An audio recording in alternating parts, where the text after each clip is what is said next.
Well, mate, give me a couple of stories, if you don't mind. You know, some experiences that you've had that kind of stick out in your memory of rescues or events that you've had at Bondi Beach that um, have stayed with you. Yeah, I wish I wrote all of these down, but there was one day that I remember. There was like 30,000 people on the beach, and it was hot, and we could see this big southerly change coming in. So when the weather changes here in Sydney, generally the bad weather comes from the south. Hmm.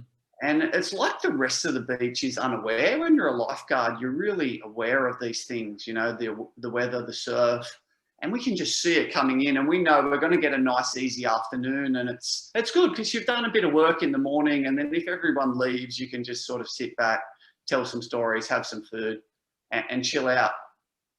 And it turned into this big electrical storm, and it cleared the beach. There was umbrellas flying, and it went from 25, 30,000 on the beach to the beach being pretty much empty.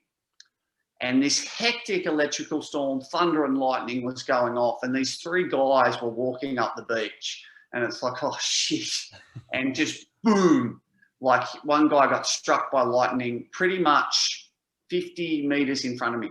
Oh, He was dead. I went down and grabbed him, and we had a buggy back then, and two of us chucked him on the buggy, and we brought him underneath the lifeguard tower, and we had an old blue sit-up mat down there. You probably would have remembered them from the gym back in the day. Anyway, we just literally chucked this guy on the mat, and his name was Colin, and he was a doctor, and his two mates were doctors, and so we're trying to, we work best as a team without people round telling us what to do, and they're trying to move us out of the way because they're doctors, right? They want to do their thing, and we want to do our thing. And there was a little bit of argy-bargy, and eventually they sort of cleared out.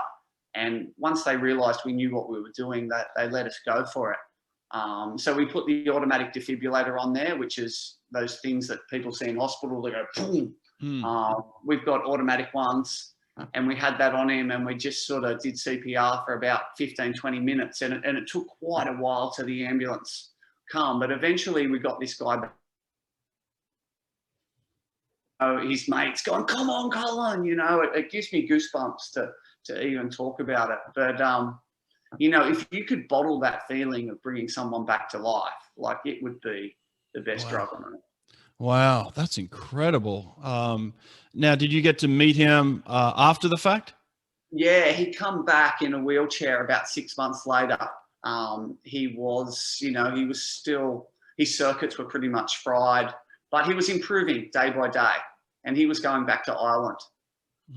Wow, what a story, man! That does give you Yeah. chills.